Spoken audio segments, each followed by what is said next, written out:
Méditons avec le pasteur Ertis. Méditons avec le pasteur Ertis. Nous sommes samedi, le 8 février 2020. Nous méditons selon le programme de la Ligue pour la lecture de la Bible. Et ce programme est repris dans le lecteur de la Bible, qui a prévu le texte de Jean, chapitre 7, versets 37 à 52. Pour nous permettre de bien méditer, il a été prévu quelques questions qui demandent à ce que le texte soit lu et relu pour mieux y répondre. La première, y a-t-il une promesse? La seconde, quel verset m'interpelle le plus? La troisième, pour ma prière, y a-t-il quelque chose que Dieu me montre dont j'ai à me repentir, auquel croire et obéir, pour lequel le remercier et le louer, pour lequel lui formuler ma demande? Dans ce texte, il est question de la grande prophétie sur le secret de la puissance du Saint-Esprit et de la diversité d'opinions au sujet de Jésus-Christ. Prions. Seigneur, nous voulons encore t'écouter. C'est toi qui as les paroles de vie. C'est toi qui commandes et qui dirige le monde entier. À qui irions-nous si ce n'est à toi? Nous voici, parle-nous par Jésus-Christ qui est notre Seigneur et Sauveur. Amen. Nous vous saluons dans le merveilleux nom de notre Seigneur et Sauveur Jésus-Christ. Nous commençons au verset 37 qui parle du dernier jour. La fête des tabernacles durait une semaine. Et ici, nous sommes au dernier jour. C'était un grand jour, un jour important. Et durant ces derniers jours, le peuple devait défiler tout autour de l'autel avec des rameaux et des branchages, tel que cela avait été fait lors de l'entrée triomphale de Jésus-Christ à Jérusalem. Ils font le tour de l'autel, mais pour le 7e jour ici, ils doivent effectuer 7 tours autour de l'autel. Et le prêtre avait pris soin, avant ce dernier jour, de puiser de l'eau à la piscine de Siloé et d'en asperger ou d'en asperger sur l'autel et sur la foule. C'est pour cela que Jésus-Christ, au lieu de quelques gouttes qui vont vite sécher, il dit au verset 37, « Si quelqu'un a soif, qu'il vienne à moi et qu'il boive. » Oui, Jésus-Christ peut étancher votre soif. Quelle que soit cette soif-là, de quelque nature, de quelque genre que cela puisse être, allez à Jésus-Christ. Il en a le pouvoir, il en a la volonté, il en a la capacité et les moyens d'étancher votre soif, quel que soit son nom. Et par contraste, ici, nous voyons au verset 38, Jésus-Christ dit, « Celui qui croit en moi, de fleuves d'eau vive couleront de son sein, comme dit l'Écriture. » Oui, ici, ce ne sont pas de quelques gouttes que le prêtre va asperger sur vous et qui va renverser sur l'autel, mais quand vous croyez en Jésus-Christ, au lieu de quelques gouttes qui vont vite sécher, ce seront des fleuves d'eau qui vont couler en vous. Et le verset 39 explique plus clairement que ce fleuve-là, c'est plutôt l'esprit que les croyants devaient recevoir. Et cet esprit-là, l'Esprit Saint, a été manifesté, il a été descendu, il a été envoyé lors de la Pentecôte. Il suffit de lire Actes chapitre 2. Alors, à partir du verset 40, nous enregistrons, ou Jean a enregistré différentes réactions au sujet des paroles de Jésus. Les uns pensent qu'il est prophète, parce qu'il y a un prophète que Moïse leur avait promis. D'autres disent, mais lui, ça doit être le Christ. Mais il y avait quelque chose qui les empêchait de croire qu'il était vraiment le Messie. C'était l'origine de Jésus-Christ.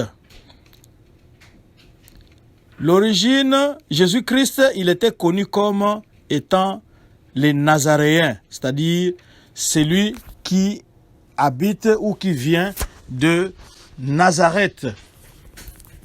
Mais le verset 42 précise que le Messie qu'on attend, le Messie qu'Israël attendait à cette époque-là, lui, il devrait être de la postérité de David et du village de Bethléem, qui était aussi le village du roi David.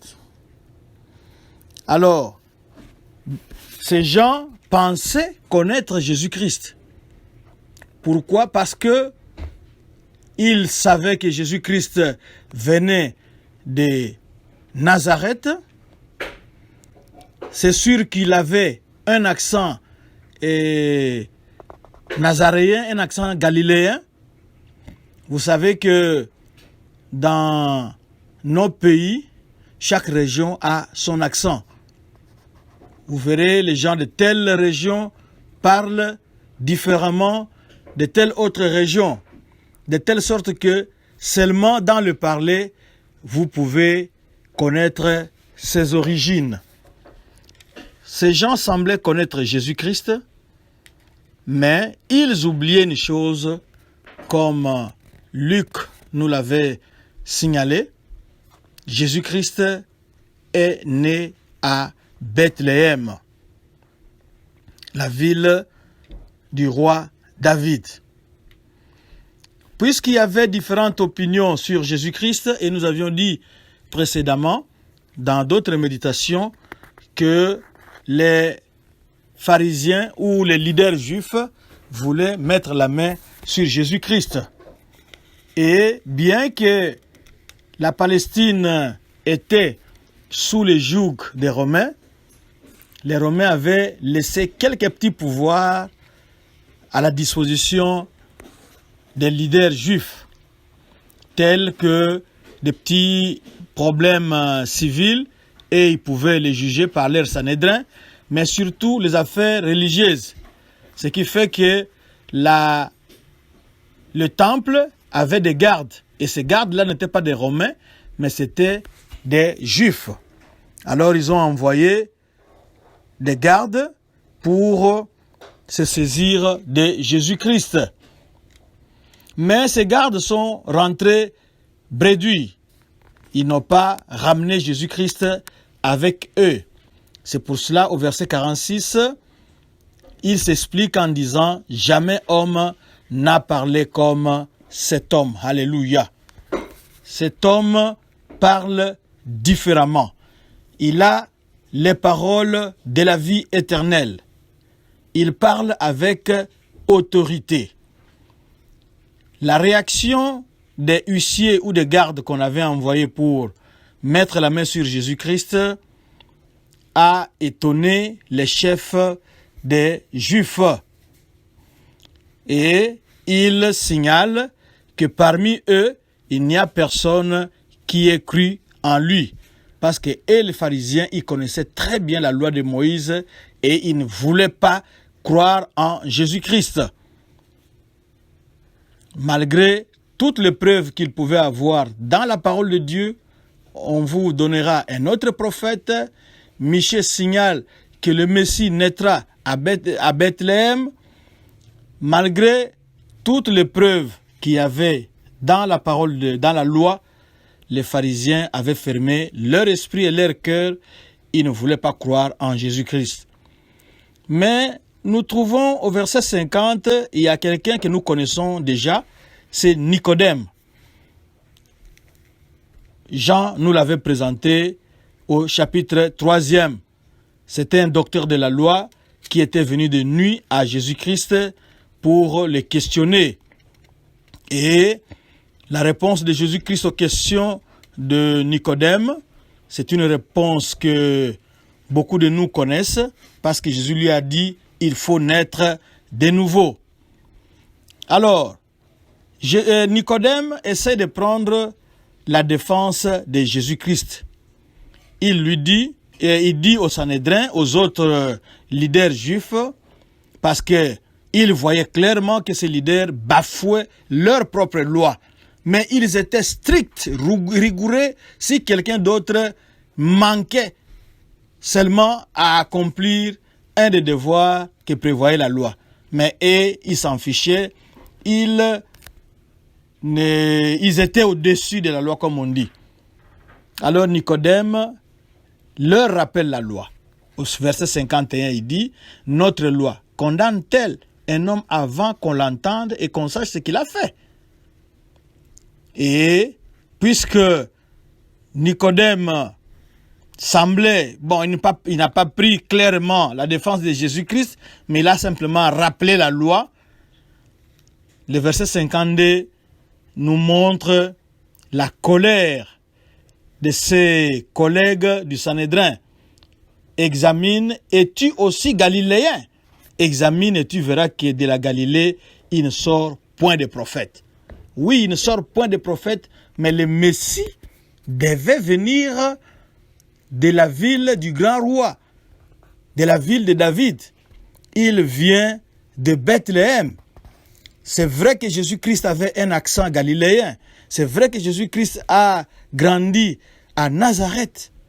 Mais ils n'ont pas examiné très bien la loi et ils n'ont pas bien étudié Jésus-Christ parce qu'ils ne voulaient pas croire en lui. Ils ont fermé leur esprit, ils ont fermé leur cœur et ils pensent que c'est eux seulement qui avaient le monopole de la vérité et non les autres.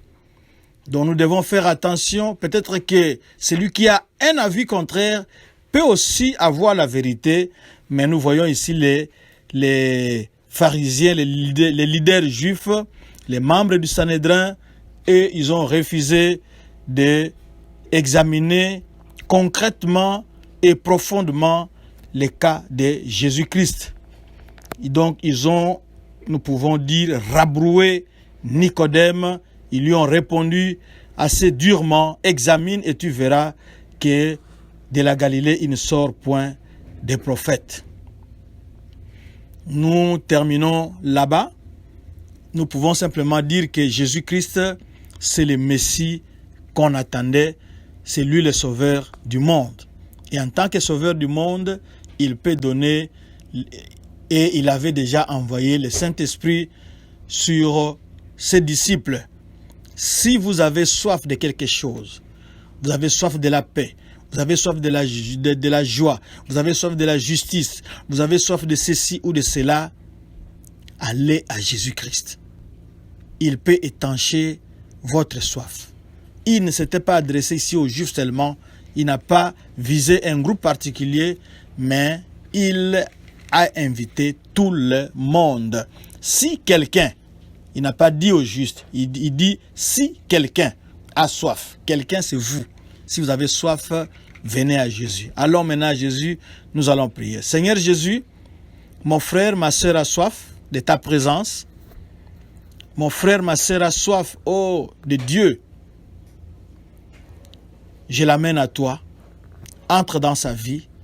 Étanche toutes les soifs qu'il peut avoir dans sa vie, dans son cœur, dans son esprit, dans son corps, pour ta seule gloire.